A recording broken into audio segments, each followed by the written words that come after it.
Vous écoutez En parole et en action, présenté par l'Église Le Sentier.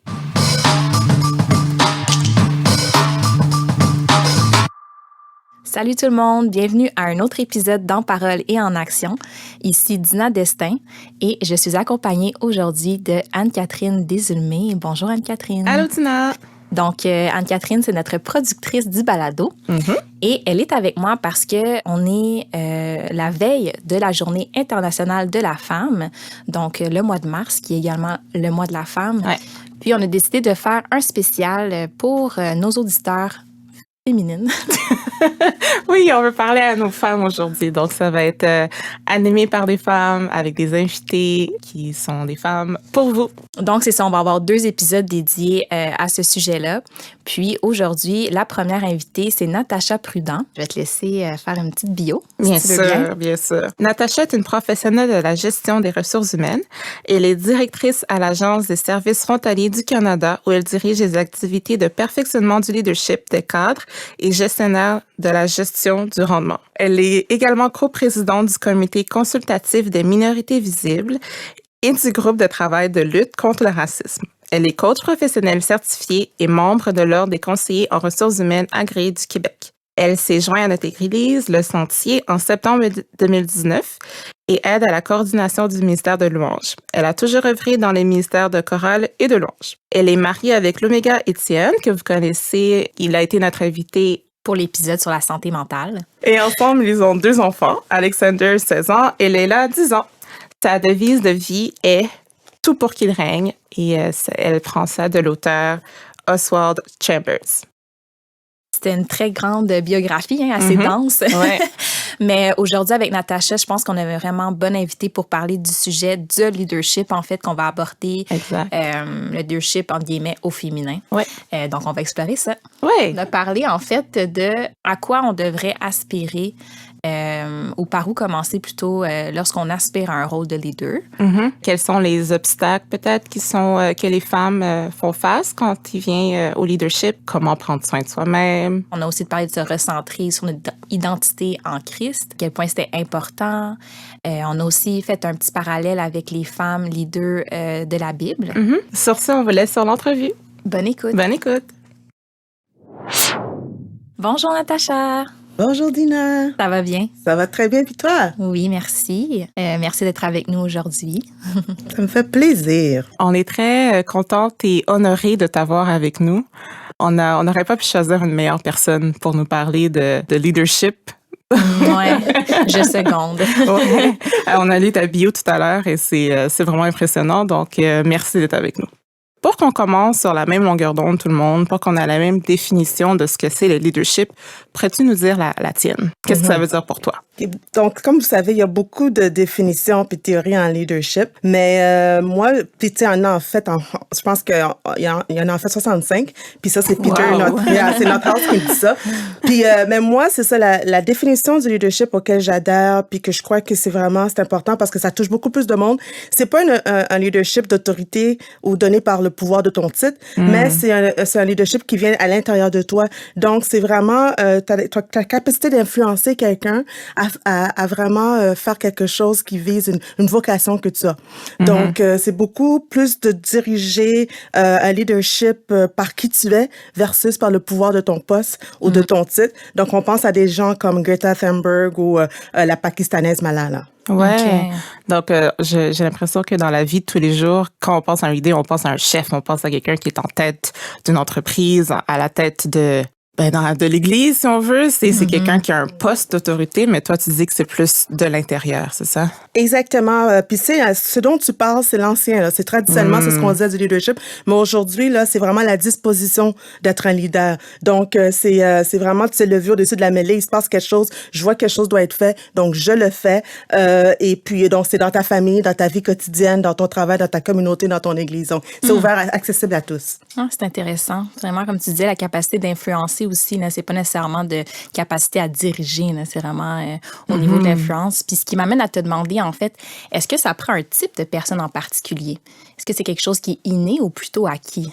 Donc, le leadership, ça se développe. Je travaille beaucoup présentement, ça fait 3 ans avec le Ivy Business School du Western University. OK. Puis donc, quand on parle de leadership, il y a 3 composantes du leadership. OK. Donc, pour avoir ce qu'on appelle l'excellence en leadership, donc c'est pas tout le monde qui a un poste de leadership qui est nécessairement un bon leader. Oui. Donc, quand on parle de leadership d'excellence, c'est que tu as le caractère, les compétences et tu as aussi l'engagement.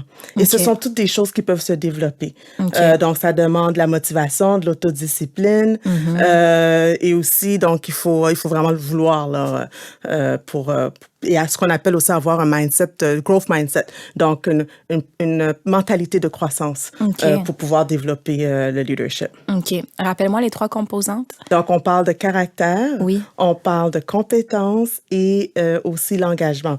OK. Donc, le caractère, C'est plutôt le côté inné.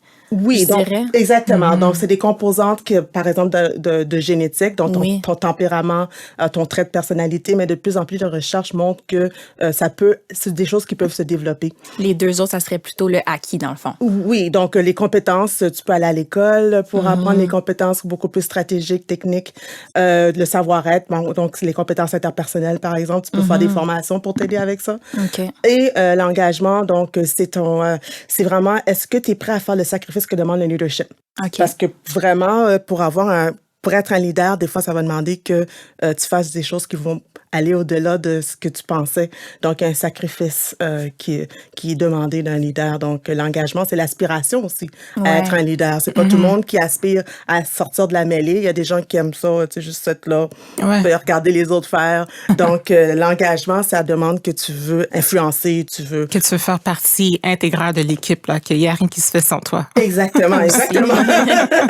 Puis j'imagine, c'est de faire des choses qui sont au-delà de tes tâches normales et quotidiennes, là, tu sais, pour aller chercher un certain niveau, je pourrais dire, là, au niveau de ton équipe, là, au niveau d'appréciation puis d'engagement. Exactement. Puis c'est très important de se rappeler que les 3 composantes sont excellentes, sont importantes. Puis c'est ça l'excellence de leadership, tu sais, parce que tu peux avoir quelqu'un qui a les compétences, tu sais, par exemple, une personne qui a les compétences en gestion du risque, en gestion financière et tout ça, mais s'il n'y a pas le caractère, tu sais, disons que le patron, il veut faire des faussetés au niveau du rapport annuel, mais s'il n'y a pas le caractère de dire, bon, ben, le courage de dire c'est pas bon ou que l'intégrité, c'est contre mes valeurs, mais là, la personne ne sera pas un leader d'excellence, pas un bon leader.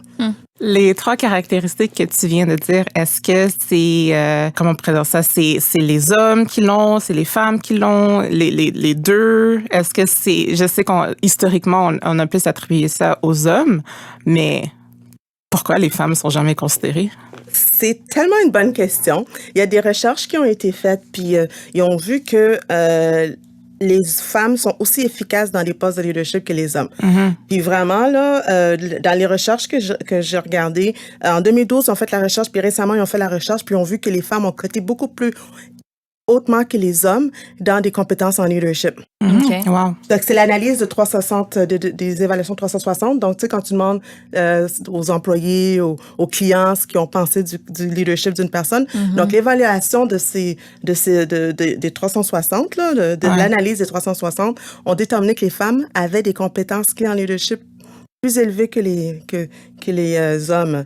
Donc, mais le problème, comme tu dis, là, c'est pas nécessairement le leadership, mais c'est la représentation, la sous-représentation. Donc, ce sont des problèmes structurels, des problèmes au niveau du comportement. Tu sais, il y a ce qu'on appelle là, tu sais, il y a des barrières dans les organisations. Oui, on a fait beaucoup d'avancements, d'avancées depuis les 30 dernières années. Il y a beaucoup plus de femmes, mais quand tu regardes dans les postes de PDG au Canada, il y a 10% des postes de PDG que c'est des femmes. Wow. Donc, il y a beaucoup de travail qui doivent être faits au sein de nos organisations pour permettre une meilleure représentativité des femmes dans les postes de haut niveau. OK. Puis, est-ce que tu dirais qu'il y a une certaine différence entre un leader femme et un leader homme, ou c'est pas mal la même chose? Est-ce qu'au niveau du parcours, c'est différent? Y a-t-il des petites différences? Oui, en fait, les différences qu'on voit, vous voyez quand on regarde l'engagement, par exemple. Ouais. Dans l'engagement, souvent les femmes, ils vont avoir ce qu'on appelle le syndrome, ils vont penser qu'ils ont le syndrome de l'imposteur. Ah oui. Est-ce que je suis assez bonne? Est-ce que je vais pouvoir? Donc, beaucoup de remises en question. Donc, Mais surtout aussi, excuse-moi, quand plus on monte, on voit qu'il y a beaucoup plus d'hommes. Fait que, des fois, on peut se sentir pas nécessairement confortable dans cette position-là. Tu dis, est-ce que je suis supposée être là? Exactement. Puis aussi, est-ce que tu es disponible à aller, par exemple, le soir dans les 5 à 7, la fin de semaine, aller jouer au golf? Parce que souvent, c'est là que des choses se passent. Qu'on rencontre des clients, tu as de l'exposure auprès de la haute direction. Tu développes des relations personnelles avec des gens que tu n'aurais pas eu nécessairement au bureau. Exactement. C'est le networking. C'est ça. Puis il y a toute la question aussi là, de demander, la négociation. Tu sais, un homme va demander pour une promotion, mais nous, les femmes, c'est peut-être pas quelque chose... On va demander moins. Exactement. On n'est pas aussi à l'aise. Il y a beaucoup de facteurs. Donc, tu sais, le réseautage, avoir un sponsor aussi.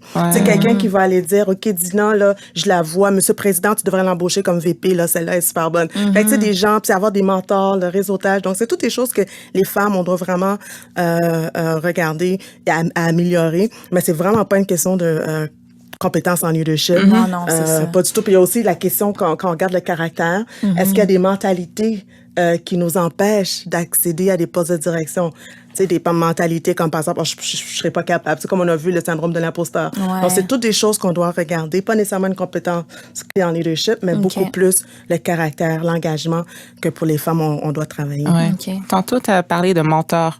J'aimerais rebondir là-dessus. Est-ce que un mentor, est-ce que ça doit être quelqu'un qui te ressemble ou ça doit être quelqu'un qui est complémentaire à toi, qui est un peu différent, qui t'amène d'autres idées, ou au contraire, c'est quelqu'un qui doit avoir à peu près le même parcours, à peu près les mêmes caractéristiques, mais qui est en avant de toi? Donc, qu'est-ce que t'en penses? Est-ce que c'est contraire ou même chose? En fait, le choix de ton mentor va dépendre de tes objectifs de carrière. Donc, moi, j'ai plusieurs mentorés, puis la première chose que je leur demande, c'est quels sont tes objectifs? Dis-moi ce sur quoi tu aimerais travailler. Parce que là, dans cette discussion-là, on va voir est-ce que je suis la bonne personne pour... en fait, c'est des femmes, c'est toutes des femmes avec lesquelles j'ai des relations de mentorat. Donc, suite à cette discussion-là, c'est là que tu vas déterminer est-ce que tu veux quelqu'un... Par exemple, si c'est parce que tu veux de l'avancement au sein d'une organisation, puis toi, tu es directeur, mais je te dirais peut-être d'aller vers un VP. Il y a toute la question aussi, par exemple, dans mon organisation, on a un programme de mentorat pour les minorités visibles, par exemple.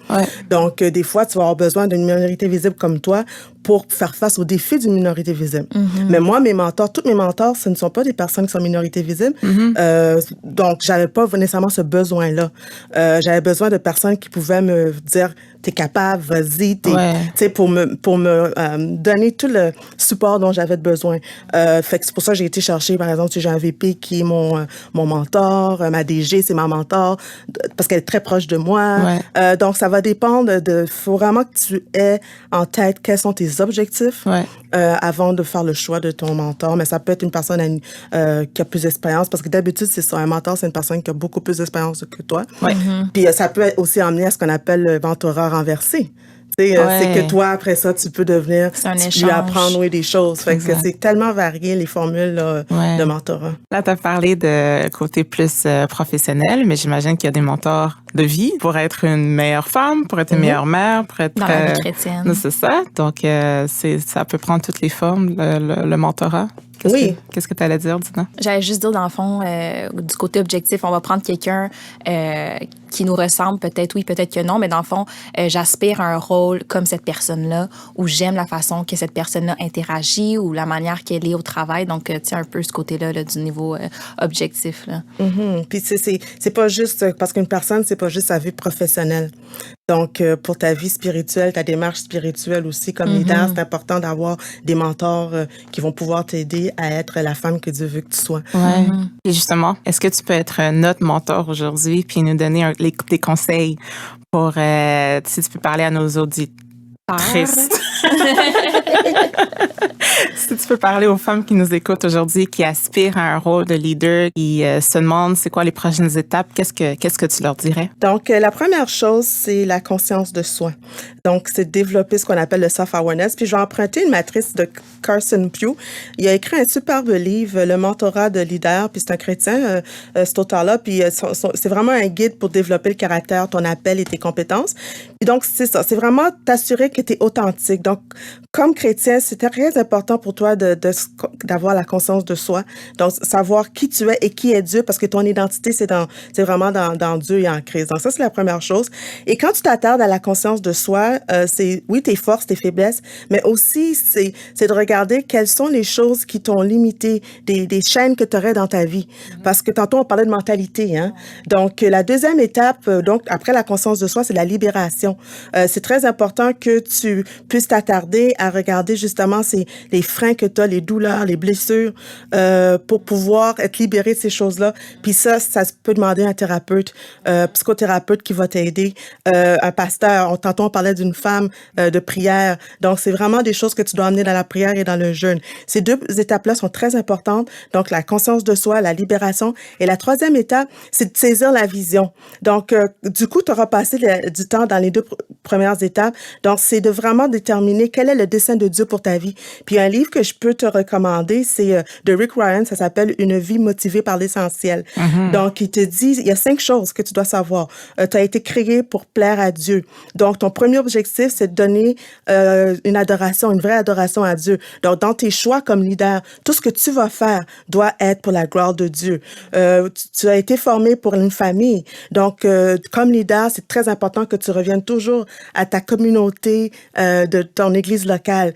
Nous avons été créés pour devenir comme le Christ. Donc, ta vie de disciple, c'est très important.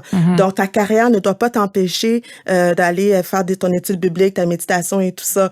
Ta vie de disciple, c'est important. Quatrièmement, tu es formé pour servir Dieu. Donc, un ministère. Donc, comme leader, c'est pas juste professionnellement, mais toujours avoir un ministère. Et dernière chose, c'est une mission. À la fin de la journée, c'est l'évangélisation. Donc, c'est vraiment très important que tu puisses, quand tu vas saisir la vision, avoir ce qu'on appelle connaître le dessein de Dieu pour toi. Et par la suite, la 4e étape, c'est la mise en œuvre. Donc, c'est là que tu vas faire ta déclaration, ta mission personnelle. Comme moi, ma mission personnelle, c'est tiré d'un livre de Oswald Chambers. En anglais, ça s'appelle My Utmost for His Highest. Puis en français, j'aime pas trop, là, ça dit tout pour qu'il règne. Mais ça, c'est comme, ça a 18 ans, j'ai lu ce livre-là, puis c'est vraiment ce qui m'inspire. Puis tout ce que je fais, ça doit vraiment aller vers ça, my utmost for his highest. Et puis pour ça, pour arriver à ce qu'on appelle ta déclaration de mission, Stephen Covey, il dit c'est un peu morbide, mais il dit, pense à ta journée de funérailles. Wow. OK? C'est ça, c'est bizarre, là. Non, je sais, mais tu dois te dire, mais qu'est-ce que tu aimerais que tes collègues disent de toi, ton mari dise de toi, tes enfants? Parce que en ayant ça en tête, fais la liste des choses que tu aimerais que les gens disent de toi. Quel héritage tu veux laisser. Exactement. Tu sais, ce qu'on appelle le legacy en anglais. Comme ça va faire que toutes les choses que tu vas faire, toutes tes décisions, tu vas t'assurer que c'est arrimé à ça. Donc, pour moi, toutes mes décisions, ça doit aller à my utmost for his highest. Tu sais, comme à la fin, là, le méga, tu prends des notes, tu sais, il faut que sur ma tombe, ça soit écrit ça, tu sais, comme tout pour qu'il règne, tu sais. Fait que c'est ça. Parce que c'est vraiment ça ma vie, c'est par rapport à ça. Fait que ça doit être comme ta boussole. Deuxièmement, c'est de te projeter dans l'avenir, dans le futur, qu'on appelle la visualisation. Puis je sais que les filles, on aime beaucoup ça, mais c'est faire le bricolage. Donc, tu fais un vision board. Donc, un tableau de vision. C'est comme tu sors tes magazines, tes ciseaux, tes crayons, puis tu écris des mots. Comment est-ce que tu te projettes dans l'avenir? Qui tu veux être? Fait que ça va vraiment, tu vas t'assurer de mettre ça sur ton frigo, dans ton journal. Tu vas y aller à tous les jours pour te rappeler c'est quoi la vision que tu as de toi pour l'avenir. Parce que les recherches ont démontré que la visualisation, c'est très utile. Ça te rend plus motivé, ça t'aide à être plus performant. Oui, quand tu le vois devant toi tous les jours, tu sais, OK, il faut que j'y travaille, il faut que ça arrive. C'est ça, c'est un rappel, tu sais. Puis là, après ça, c'est important aussi de faire ton plan de carrière. C'est bien beau d'avoir une vision, de connaître le dessein de Dieu pour toi, mais c'est quoi ton plan? C'est important, donc tu dois commencer par décrire ta situation actuelle, tes défis, ton poste actuel, tes accomplissements, mais aussi c'est quoi tes objectifs à court, moyen terme et long terme. Donc, et aussi comment tu vas te rendre de point A à B. Est-ce que tu as besoin d'un mentor? Est-ce que tu dois demander à quelqu'un, peut-être ton sponsor? C'est quelqu'un qui va parler pour toi. Peux-tu faire la différence entre un mentor et un sponsor? Oui, donc le mentor, c'est ce qu'on a dit tantôt, c'est quelqu'un qui va t'aider à développer, par exemple, tes compétences en leadership. Mais un sponsor, c'est quelqu'un qui t'a vu aller et qui va pouvoir aller dire à quelqu'un de très élevé de t'embaucher, que tu es une bonne candidate. Donc, c'est comme un commanditaire. Je pense que ça serait le meilleur mot. Quelqu'un qui te connaît, qui va pouvoir te vendre, entre guillemets. Exactement. Puis ça fonctionne. Puis de plus en plus, on voit que les études démontrent que malheureusement, pourquoi que les femmes ou les personnes minorités visibles, les Noirs, les personnes racialisées, pourquoi est-ce qu'ils montent pas? C'est parce qu'ils manquent de sponsors. Donc, souvent, pourquoi tu as de l'avancement? C'est parce que tu as quelqu'un qui parle pour toi. C'est ça, qui a donné donné ton nom, tu sais, qui a entendu Ouais. parler d'un poste qui va s'ouvrir puis qui a donné ton nom. Donc, c'est important d'avoir non seulement un mentor, mais aussi un sponsor. Moi, c'est comme ça que j'ai eu tous mes postes. Oui, Voilà. souvent, c'est du bouche à Ah oreille. oui. là, ouais. Exactement. Je remercie tous mes sponsors. C'est ça. Puis Mention finalement, Ouais. puis finalement, c'est ça, c'est qui va te rendre imputable. Ça, c'est important. Il faut que tu aies quelqu'un qui va te dire, OK, Nat, là, t'as pas rencontré tes objectifs. T'as-tu ton sponsor? T'as-tu ton mentor? Ça, c'est quelqu'un qui va te rendre imputable. Puis garder le cap, c'est la toute dernière étape pour un leader. C'est, par exemple, maintenant, tu es dans ta démarche de leader, dans ce qu'on appelle, dans ton processus, là, puis tu es la femme que tu avais mis dans ta vision. Mais c'est important que tu te rappelles toujours que qui tu es, ce que tu es devenu, c'est par la grâce de Dieu. Ouais. Donc, moi, un verset que j'aime beaucoup, c'est dans Proverbe 3, verset 5 et 6, qui dit « Confie-toi en l'Éternel de tout ton cœur, ne t'appuie pas sur ta sagesse, reconnais-le dans toutes tes voies et il aplanira tes sentiers. » Donc, toujours te rappeler, ça va créer de l'humilité en toi. Et deuxièmement, donne priorité aux bonnes priorités. C'est pas tout ce qui est urgent. Et aussi, apprends à déléguer. T'es pas une superwoman. Ça, c'est important. Ah ouais. Troisièmement, aiguise tes facultés. Il y en a une qui dit « Level up ». Ouais. Une chanson, ben c'est ça. Assure-toi de toujours apprendre des formations, que ce soit au niveau des langues. De rester connecté. Rester puis de connecté, c'est avoir une ça. soif d'apprendre. Toujours, exactement, parce que tu as toujours quelque chose à apprendre. Puis aussi, quand on parle d'aiguiser ses facultés, aussi te rappeler l'activité physique. Prendre soin de toi. Hier soir, j'avais une soirée entre filles Zoom. Tu sais, l'idée, c'est de vraiment de prendre 1 heure ensemble, entre femmes. Tu sais, c'est... De décrocher. De décrocher. Prendre Ouais. du temps pour toi parce que ta meilleure ressource, c'est toi. Donc, tu dois Ouais, prendre c'est soin de ton physique, ton côté émotionnel, sortir social, tu sais, sortir avec des filles. Mais avec COVID, je sais que c'est pas évident, là. Ouais. Mais tu sais, c'est important de prendre soin de toi, la méditation. Le bon vieux self-care. Oui, Ouais. exactement. Il est encore pertinent. Ah oui. C'est ça. Puis aussi avoir ton fan club. Tu sais, c'est souvent, moi, j'appelle ça mes sisters. C'est t'as ma gang de filles qui va me dire, Nat, t'es capable, t'es formidable, vas-y, go. Puis aussi, qui vont me rappeler à l'ordre. Quand je suis pas arrimée à mes valeurs, qui vont me dire, attends une minute, là, ça, c'est pas selon tes valeurs. Tu sais, il y a tes valeurs, puis il y a aussi tes principes. Tu sais, si je dis, mais ma famille, c'est important, c'est une de mes valeurs, ben, la famille d'abord, ben, si je prends une décision d'une carrière qui va m'amener loin de ma famille, mon fan club va me dire, écoute, Nat, t'es pas dans la bonne direction. Fait que, tu sais, c'est vraiment ces gens-là qui sont autour de toi. L'entourage est important, là. Ouais. C'est ça. Puis, dernière chose, donner au suivant. Ça, te rappeler, là, que, tu sais, quand tu montes l'ascenseur, tu deviens directeur, DG, VP, prends d'autres femmes dans l'ascenseur, monte avec elles, deviens toi-même une mentor, donne aussi à ton église. Ça, c'est très en reconnaissance, là, donne à ta communauté. Pour moi, je pense que c'est très important. C'est ce qu'on appelle le servant leadership. Donc, c'est donner à d'autres. Pense à la relève. Ouais. Dans le fond, ouais. j'aimerais ça faire un parallèle avec l'émission qu'on a eue sur la santé mentale qui disait que quand on est dans un bon esprit ou un état de bien-être, qu'on redonne à notre communauté. Puis c'est ce que tu viens de dire aussi, là, que c'est important, cet aspect-là. Que parfois, on pense pas que ça peut nous être bénéfique, mais que ça l'est, tu sais. Ben oui. Tout à fait. Oui, puis il y a tellement entre moi, j'ai tellement de bonheur à donner et à aider d'autres personnes. Puis des fois, c'est des gens, tu sais, tu le fais sans t'en rendre compte. Tu sais, l'autre jour, j'étais dans une réunion, puis une personne a dit, je me rappelle quand tu as été te mettre debout à côté d'une personne qui, pour la première fois, parlait devant le public, puis aujourd'hui, cette personne est rendue directrice. Wow. Fait que, tu sais, je suis comme, c'est vrai, j'avais fait ça, tu sais. Fait que, tu sais, puis là, comme ça je me suis dit, c'est vrai. Fait que des fois, tu le fais tellement naturellement, tu te rends pas compte, mais ça l'aide la personne. Tu dois le faire de tout cœur, sans t'attendre à ce que l'ascenseur te revienne. Tu le Pas fais du parce que tout. tu veux. Tu le fais ça. parce que tu es fier de l'autre. C'est ça. Ouais. Il faut aider parce que c'est pas facile. Non. Comme femme, là, il y a beaucoup de, tu sais, de voir à jongler avec les besoins du travail, la famille. Donc, on doit vraiment s'entraider puis avoir vraiment, comme tantôt je parlais, là, son groupe de filles pour nous aider, nous appuyer dans tout ça. Très important. Mais il y a beaucoup d'aspects, il y a beaucoup de choses, tu sais. Puis j'aimerais revenir sur une des choses que tu as dites par rapport à la conscience de soi. Tu sais, il y avait plusieurs choses, puis comment c'est important de travailler sur soi-même. Tu sais, le développement personnel, comment que c'est important, c'est la première étape, tu sais. On peut penser tout de suite à aller, OK, je vais faire mes objectifs, OK, j'ai mon plan de carrière, mais non. Commençons à la base, commençons à se regarder, notre identité, tu sais, puis de travailler sur soi. Puis une fois que ça va être bien ou mieux, là, on peut faire les autres choses. Fait que, tu sais, vraiment, c'est comme tu dis, c'est une échelle, puis il y a plusieurs sphères, puis c'est intéressant. Parce que ça va te rattraper, hein, Dina. Tu sais, si tu ne travailles pas sur toi, s'il y a des choses que tu n'as pas réglées, tu sais, des fois, un exercice que tu peux faire, c'est ce qu'on appelle la lettre de pardon. Donc, tu écris à une personne, je te pardonne. OK. Puis ça l'aide beaucoup. OK. Parce que des fois, c'est parce qu'on n'a pas pardonné. Puis qu'on n'est pas libéré de certaines choses. L'amertume. On a beaucoup d'amertume à l'intérieur. Puis là, ça nous bloque OK. comme individu. Donc, dans ta démarche de conscience de soi, y a-t-il des choses que tu dois pardonner?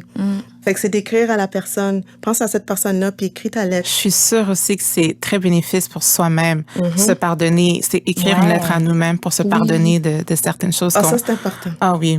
Ça nous libère, là, c'est sûr. Puis c'est ça, tu sais, on parlait de caractère, hein. Puis c'est ça, c'est l'humanité. Puis l'humanité, c'est pas juste l'humanité envers les autres, mais tu sais, l'empathie, mais c'est toi aussi. Tu sais, t'es une personne, t'es un individu avec des besoins, t'es un être humain.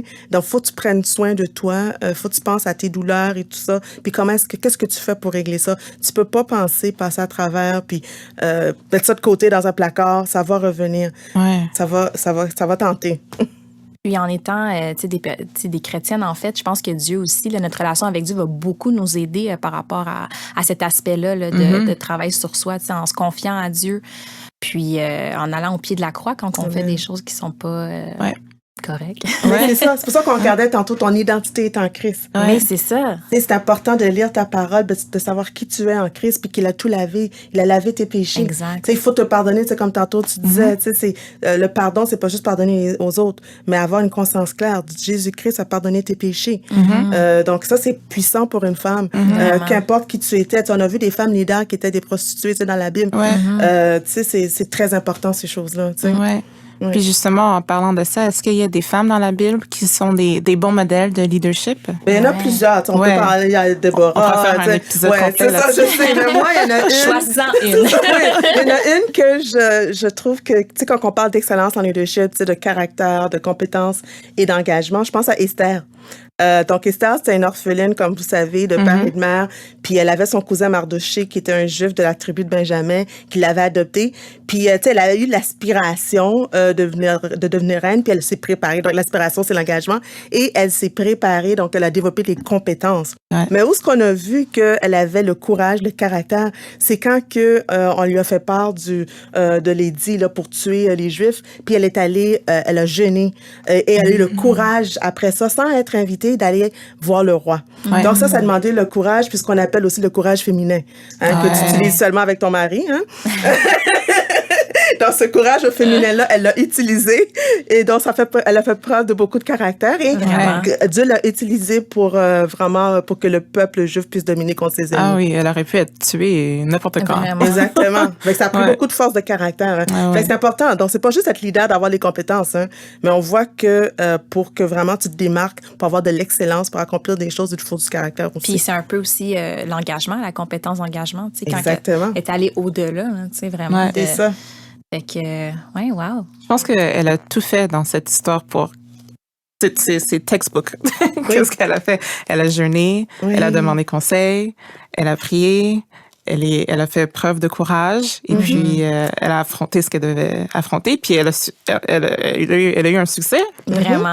On a épargné son peuple. Puis regardez. Sur beaucoup de personnes. Ouais. Elle a eu une influence sur énormément de personnes. Avec l'influence qu'on parle de leadership. Hein. Puis tu sais, regardez quand Mardoché lui a dit, qui sait si ce n'est pas pour un temps comme celui-ci que tu es parvenu à la royauté. C'était un temps pour celui-ci. C'est ça. Fait que on voit le dessein de Dieu. Tu sais, la réflexion que tu dois faire, là, tu sais, quel est le dessein de Dieu pour moi? Ben là, c'est là qu'elle a vu, OK. Donc, c'est pour ça que Dieu m'a mis comme reine. Donc, si aujourd'hui, tu es directeur ou, tu sais, ou qu'importe, tu sais, comme tu es enseignante, tu sais, il y a tellement de leadership quand tu es enseignante dans une classe. Donc, tu sais, si Dieu t'a mis là, c'est parce que Dieu a un plan, Dieu a un dessein pour toi. Puis ça, il faut toujours se le rappeler. Oui, parce qu'on oublie, on perd ça de vue. Oui, c'est vrai. Ouais. quand on se le rappelle, après, c'est d'avoir un cœur reconnaissant. Là. Mhm. Oui, vraiment. Oui. Puis la gratitude dont on a parlé. Oui, Fait c'est que tu ça. te rappelles que ce que tu es, ou ce que tu es aujourd'hui, c'est parce que Dieu t'a fait grâce. Vraiment. C'est pas parce qu'il y en a plein là, qui vont à l'école, qui font des MBA, puis qui n'ont pas l'opportunité de monter. Ouais. Donc, c'est important d'avoir la reconnaissance, la gratitude. Puis la gratitude, l'exercice de gratitude, non seulement ça t'aide avec l'humilité, mais ça crée beaucoup de bonheur aussi. Oui, ça fait dans du ton bien. journal, tu sais, on n'a pas parlé de ça, mais le journaling, avoir un journal Ouais. comme femme leader, c'est très important. Ça t'aide à prendre des notes. Tu peux aussi écrire où ce que tu te vois. Tu sais, ça s'appelle une lettre à mon moi futur, qu'on Ah appelle. oui, wow. Donc, tu sais, dans 3 ans, tu sais, une lettre que tu t'écris que tu vas lire dans 3 ans, tu sais. Fait que, tu sais, il y a beaucoup de choses que tu C'est peux pas mettre quelque dans ton chose que je journal. fais. Je devrais Tu l'essayer. devrais, tu Ouais. devrais. Se projeter, là, une Ah lettre ouais. à toi dans 3 ans. Oui, oui. Je vais l'essayer. Fait que tout ça, c'est la visualisation aussi, hein, puis Ouais, ça fait partie. la transcendance. Fait que parce que tu prends le temps de réfléchir, puis là, tu te vois dans 3 ans, puis t'écris, ma chère VP, ma chère DG. Mais qu'est-ce que tu penses quelle attitude tu dois prendre si dans 3 ans, tu lis ta lettre et finalement, c'est pas arrivé, t'as pas eu les succès que tu souhaitais avoir. Qu'est-ce que tu fais dans ce temps-là? Bonne question. Oui, ça, c'est une très bonne question, puis je reviens encore au caractère, l'humilité. Ouais. Parce que l'humilité, c'est de voir tu sais, puis ça revient encore au self-awareness, la conscience de soi. Donc, qu'est-ce qui dans mon parcours m'a empêché d'atteindre mes objectifs? Ouais. Parce qu'on a parlé tantôt, tu avais un plan. T'as-tu suivi ton plan? Ouais. Puis ton plan disait, je devais utiliser telle chose, mentorat, réseautage. Est-ce que tu as fait tout ça? As-tu fait tes devoirs? As-tu fait tes devoirs? Puis des fois aussi, tu as peut-être fait tous tes devoirs. Parce que tu sais, un des mensonges qu'on entend souvent, c'est travaille fort puis tu vas monter. Ça marche, ça n'arrive pas toujours. C'est vrai. Exactement. On Donc, vit dans un monde compétitif. exactement. Donc, tu prends ce qui t'appartient puis ce qui t'appartient pas. Hein. C'est pour ça que Covey, il parle beaucoup le cercle d'influence versus le cercle de tes problèmes. Parce que ton cercle d'influence, c'est de voir, OK, dans la structure où ce que je suis, je monte pas. C'est peut-être dans la boîte où ce que tu montes pas. Ça veut peut-être dire que tu vas devoir changer d'entreprise. Aie pas peur. Ça, c'est un risque à prendre aussi. Mais si tu écris ta lettre puis que tu t'es rendu compte que tu as fait tout ce que tu devais faire, tu as travaillé fort, tu as fait tout ce qui était dans ton plan, tu n'as pas monté, est-ce que c'est structurel? Donc, c'est dans l'organisation dans laquelle tu travailles. Puis là, ça demande beaucoup de courage aussi. Ouais. Alors, des fois, on veut pas faire le saut. Des fois, on ne peut pas lire, j'imagine, parce qu'on n'était pas rendu où est-ce qu'on voulait. Mais c'est correct, mais ça va te permettre de te repositionner. Puis, tu sais, le tableau de vision, c'est quelque chose que tu peux mettre à jour aussi. Ouais, C'est peut-être le temps de le revoir. Puis, tu sais, des fois, il y a des choses qui arrivent dans ton parcours. Tu sais, tu as un enfant que Mais peut-être c'est ça va ça. peut-être ce qui arrive, quel bonheur. Tu sais. Puis, Mais tu sais, ouais. il y a tellement de choses qui arrivent dans. Fait que, tu sais, il faut faire attention, il ne faut pas trop non plus.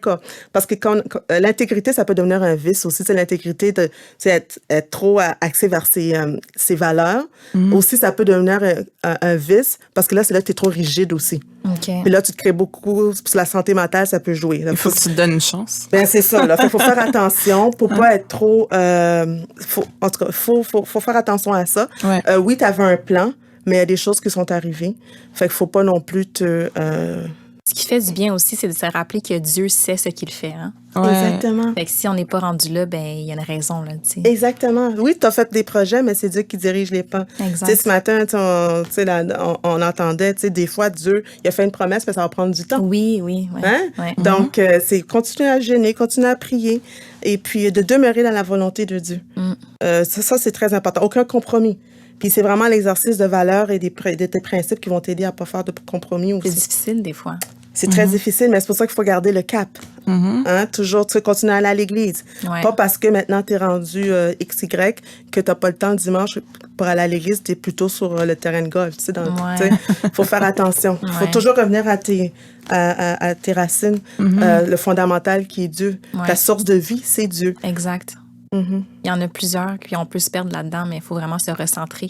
Se recentrer sur ce qui est l'essentiel. Vraiment. Tu sais, les dessins, le dessin de Dieu pour ta vie, là, Ouais. ça doit toujours revenir à ça. Vraiment.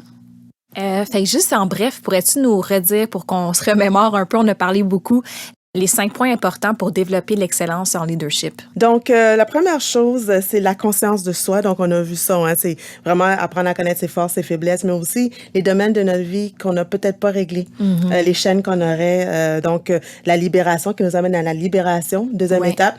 Donc, prier et aussi peut-être, s'il faut, avoir un thérapeute pour nous aider à régler ces choses-là. Certainement. Oui, saisir la vision, c'est la troisième étape. C'est là que tu vas comprendre quel est le dessein de Dieu pour ta vie. Okay. Tu sais, la question qu'on se pose toujours, là, le but, quel est le but de ma vie? Donc, c'est là que tu vas saisir la vision. La mise en œuvre, c'est là que tu vas faire ton tableau de vision. Tu sais, que l'exercice qu'on a parlé, là, assez morbide, là, qu'est-ce que tu aimerais que les gens disent de toi quand tu vas, tu sais, à tes funérailles? Et aussi faire ton plan concret de comment tu vas te rendre du point A au point B. Écrire ta lettre aussi qu'on avait vu, là, ta lettre à ton futur toi. Et aussi garder le cap. Donc, tout ce qu'on appelle le self-care, prendre soin de toi et finalement, là, donner au suivant, là, ça fait partie de garder le cap. Okay. Ce sont les 5 étapes. Merci. Merci beaucoup. Ouais, vraiment. Donc, à chaque fin d'épisode, on demande à nos invités s'ils voudraient partager un verset qui les touche, qui les encourage, qui les frappe à chaque fois qu'ils le lisent. Est-ce que tu voudrais partager le tien, s'il te plaît? Ben, un des versets que j'aime, puis ça, c'est depuis mon adolescence, c'est Jérémie 29, verset 11. Car je connais les projets que j'ai formés sur vous, dit l'Éternel, projets de paix et non de malheur, afin de vous donner un avenir et de l'espérance. Ça, c'est clé pour moi. Donc, c'est le verset. Merci. Merci. Toi, Anne-Cat? Donc, moi, j'ai choisi de vous partager un verset dans Proverbe 31, qui est un passage classique. J'aurais pu vous lire tout le chapitre ou tout le segment, mais je me suis arrêtée sur 2 versets. Donc, Proverbe 31, 25 et 26.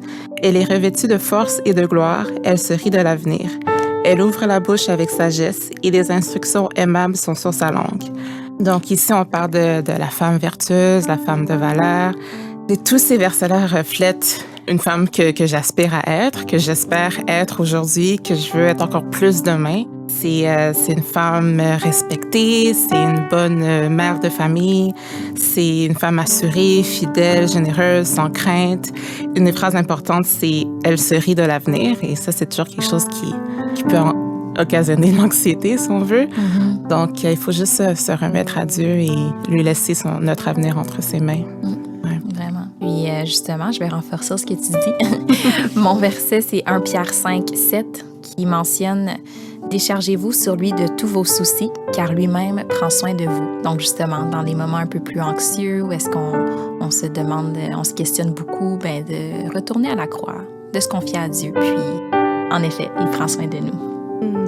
Amen. Eh bien, merci beaucoup, Natacha, d'être venue avec nous. Quel bon moment. J'ai vraiment aimé ça. Merci d'avoir fait partie de notre première édition de Spécial Femme. C'était super. On va te réinviter un jour. Peut-être toi et l'Oméga en même temps, ça serait malade. Oui, c'est vrai. Ça va être plus d'1 heure, là. Ah oui. On va réserver un gros bloc. Donc, merci. Merci. Merci Anne-Cat de co-animer avec moi pour le premier épisode de Spécial Femme. Dans le fond, ça se poursuit. Oui! La prochaine fois, on va recevoir une autre invitée toute spéciale qui va nous parler de la pression de performance. C'est un sujet qui est assez chaud. Chaud, oui. Que beaucoup de femmes ressentent. On va en discuter la prochaine fois. Je voudrais aussi remercier les hommes qui nous aident. Donc, il n'y a pas de Spécial Femmes sans nos hommes. Je remercie Florian et Mickaël qui nous aident au son. Merci encore à nos auditeurs pour votre écoute. Le balado est disponible sur Apple Podcasts, Spotify, Stitcher et toute autre application de balado. On vous invite à vous abonner à En Parole et en Action et laissez-nous une évaluation. Ça va aider l'émission à rejoindre un plus grand public. On est sur Facebook et Instagram. Vous pouvez également nous envoyer vos questions, vos commentaires et suggestions d'invités au courriel balado@églisedesensé.com. Donc, on vous rappelle d'être au rendez-vous la semaine prochaine pour un autre Spécial Femme. Ciao. À la prochaine!